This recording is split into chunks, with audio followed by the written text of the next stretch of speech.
Boa tarde, eu me chamo Gustavo, sou o número 12 e hoje eu vou falar sobre o livro O Bom Crioulo. O livro foi criado por Adolfo Caminha, no ano de 1895 foi lançado, e ele possui características naturalistas.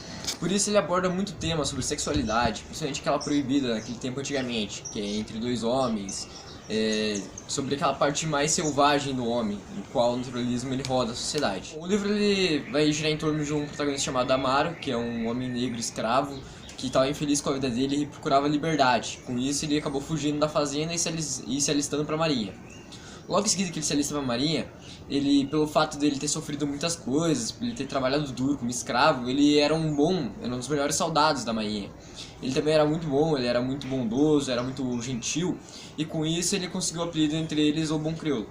O livro descreve Amaro como um homem grande, forte, musculoso, que procurava se esforçar ao máximo para manter as atividades dele. No tempo, mais ou menos uns 10 anos na marinha, Amaro acabou mudando drasticamente a sua personalidade, principalmente quando ele bebia, que acabava se alterando, se tornando um pouco mais grosso e assim por diante. Amaro também, ele acaba mudando bastante a personalidade dele por conta de um novo marinheiro que entra no convés, que tinha apenas a metade da idade dele, cerca de 15 anos. O nome do menino era Aleixo. Ele é descrito como se ele fosse loiro, de olhos azuis e bem branco, fazendo tipo uma referência a que ele era totalmente contrário de aparência do que o Amaro era, que era um homem negro, forte e alto. Muitas vezes os marinheiros zoavam, faziam piadas com Aleixo e Amaro ficava contra eles, né? Fala que Amaro se sentia atraído por Aleixo, ele sentia alguma coisa a mais, desde a primeira vez que ele viu. Amaro já teve também um desenvolvimento amoroso uma vez com uma mulher, porém ele não sentiu, como posso dizer, aquele tchan pelaquela mulher, tipo, ele não sentiu aquela emoção. Então podemos dizer que o Amaro ele é homossexual, né? Tem atração por homens.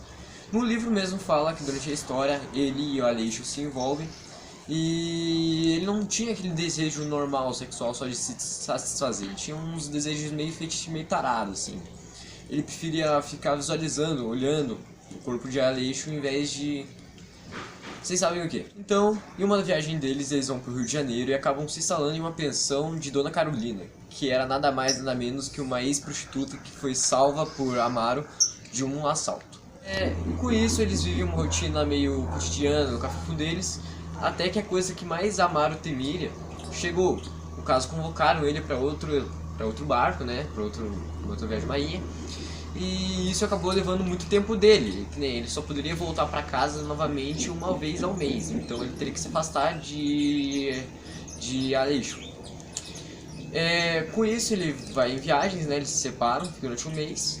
E Aleixo ele já tinha incerteza se ele queria mesmo só ficar com uma pessoa, que nem ele tinha desejo de se envolver com outras, que nem ele muitas vezes pensou de sair para tentar encontrar outras pessoas. Mas em vez disso, Dona Carolina se aproveitou do momento e começou a seduzir Aleixo. Como ele era um jovem bonito, como se dizia o livro, ela começou a seduzir ele e com isso ele aguentou o máximo que podia até que não resistiu e acabou se apaixonando por ela. Eles começaram a ter um desenvolvimento amoroso e assim, né, criando um triângulo entre ela, Dona Carolina no caso, Amaro e Aleixo. O Crioulo, como ele tinha uma obsessão muito forte por Aleixo, que ele era literalmente apaixonado, ele acaba desobedecendo ordens superiores da dele e acaba fugindo em um bote de mantimentos, em direção à casa onde Aleixo estava hospedado. Ao chegar lá ele não encontra Aleixo, ainda assim piorando mais sua obsessão. Com isso ele vai em direção a um porto, acaba bebendo e acaba se descontrolando, como ele sempre se descontrolava antigamente. E com isso ele acaba brigando e afetando ainda os superiores dele, que no caso não deixaram ele sair.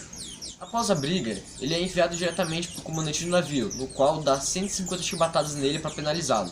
Com isso, ele sofreu tanto pela dor que acabou indo para um hospital meio prisão, no qual ele começou a ficar lá. E ele sofria muito, principalmente pelas dores e ainda pelo sentimento dele obsessivo pelo Aleixo, no qual ele não tinha visto ainda.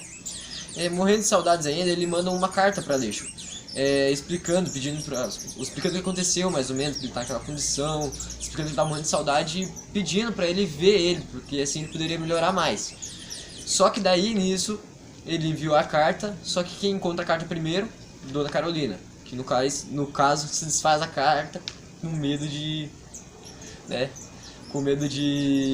perder os carinhos do novo amante. Enquanto o Amaro ficava naquele hospital meio prisão, um amigo dele, um ex-companheiro de navegação, Herculano, faz uma visita para ele e acaba informando ele sobre o caso de Aleixo e Dona Carolina. Assim, Amaro começa a ficar cada vez mais possessivo, acaba ficando cada vez mais com ciúmes. E com isso ele acaba bolando um plano, uma estratégia para fugir. Logo que ele foge, ele vai em direção a uma padaria que tem ali perto.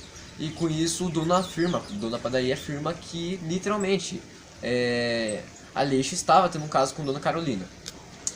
Muito possível pelos ciúmes, ele vai em direção à pousada onde eles estavam e encontra logo em seguida Aleixo saindo, né, da hospedagem e acaba iniciando uma violenta discussão com ele. Depois de um tempo, Dona Carolina encontra um monte de gente em volta, né, por conta da briga, um monte de gente se envolveu em volta. E bem na hora que ela vê que era Aleixo caído no chão, com o pescoço tudo cortado e ensanguentado. Que no caso foi Amaro que, muito cego pelos ciúmes, pegou uma navalha e acabou matando, né, Aleixo a navalhadas. Com isso, ela encontra Aleixo morto, né, no chão, sendo levando o corpo dele pelos médicos, né, e Amaro sendo segurado pelos policiais.